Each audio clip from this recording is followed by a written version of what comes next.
Janagalam news కి స్వాగతం.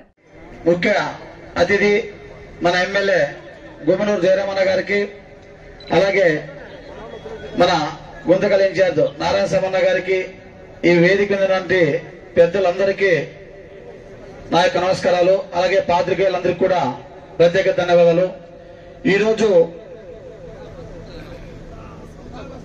ముఖ్యమంత్రి నారా చంద్రబాబు నాయుడు గారు తెలుగుదేశం పార్టీలో కష్టపడిన వ్యక్తుల్ని, అలాగే నారా లోకేష్ గారు కష్టపడిన కార్యకర్తల నాయకుల్ని గుర్తించే బాధ్యత ఈరోజు వాళ్ళిద్దరు తీసుకోవడం జరుగుతుంది.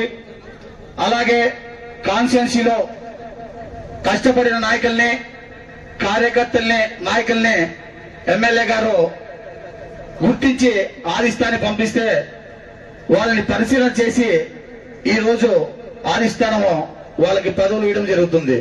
అలాగే ఈ అసిస్టెంట్ గవర్నర్ పీడర్ అనేది ఒక బాధ్యత.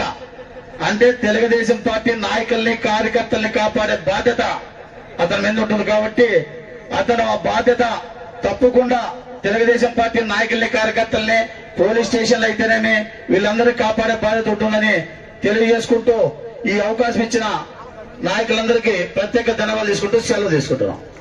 ఎన్డీఏ కూటమిలో ప్రతి ఒక్కరికి పేరు పేరున నా నమస్కారం తెలియజేస్తూ ఈ రోజున మన అన్నగారికి శుభాకాంక్షలు తెలియజేస్తూ ఈ రోజున మనము ఈ ఎన్డీఏ కూటమిలో ప్రతిదీ విజయం సాధించుకుంటూ వెళ్తున్నాం. ఈ రోజున నిన్న మీటింగ్ పెట్టి జగన్ 2.0 1.0లో లెక్కలేసుకుంటున్నాడు. అది కాదు, అప్పుడు అమ్మకు ఓడి వేసి నాన్నకు పంగనామాలు, రాష్ట్రానికే పంగనామాలు పెట్టినాడు. ఇది గమనించండి. మనకి కానీ పథకాలు వస్తాయి కాదని లేదు. ఇవన్నీ గమనించి కొంచెము మన కూటమిలో ప్రతి ఒక్కరు ఎవరైతే జెండా పట్టుకొని ఉన్నారో వాళ్ళందరికీ అన్నగారు ఖచ్చితంగా పదవులు ఇస్తారా? ఎందుకంటే అన్న కష్టపడిన వారికి ఖచ్చితంగా గుర్తిస్తారని నేను మనస్ఫూర్తిగా నమ్ముకుంటూ ఇంకా ఆహ్వానంతో పదవులు చేపట్టాలని హేమాద్రి అన్న గారికి శుభాకాంక్షలు తెలుసు. జై జనసేన, జై హింద్. ఎన్డీఏ కూటమి కలిసి అందరిని ఎన్డీఏ కూటమి మిగతా పార్టీ కార్యకర్తలందరూ కూడా పిలిచి ఆ యొక్క పదవి రావడానికి గుర్తింపు ఇచ్చినటువంటి పార్టీకి మరియు మన ప్రియతమ నాయకుడు ఎమ్మెల్యే గారికి కూడా గౌరవంగా సన్మానించుకోవడం అనే ఒక ఆలోచన అనేది చాలా మంచి నిర్ణయము. దానికి హేమాద్రి వారికి, హేమాద్రి కుటుంబ వారందరూ కూడా శుభాకాంక్షలు చెప్తా ఉన్నాం. అలాగే మనం ఇందాక చెప్తా ఉన్నాము, మనము ఈరోజు భారతదేశంలోనే ఎన్డీఏ కూటమిలో ఈ యొక్క ఆంధ్రప్రదేశ్ లో కూడా మనం ఉన్నాం కనుక మనం ఎప్పుడు కూడా అభివృద్ధి గురించే మాట్లాడాలి.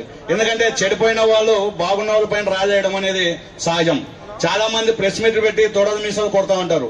వాళ్ళందరూ ఎందుకంటే చెడిపోయారు. వాళ్ళు చేసిన పనులే వాళ్ళకి ఈ రోజు ప్రజలు బుద్ధి చెప్పారు. ఈ రోజు మన గుంటకల్లో తీసుకుంటే చాలా సోషల్ మీడియాలో చూస్తూ ఉంటాను. మన జయరామన్న గారు ఈ 7 నెలల్లో అనేకమైన ఒక ప్రోగ్రాం గుంటకలకు వచ్చారంటే చెక్కులు ఇవ్వడమో, లేదంటే ఏదో శంకుస్థాపన చేయడమో, లేదంటే ఏదో ఒక కార్యక్రమాన్ని నిర్వహించడమో జరుగుతూ ఉంది. నిన్న పామిడిలో పెద్ద ఎత్తున నేను చూశాను.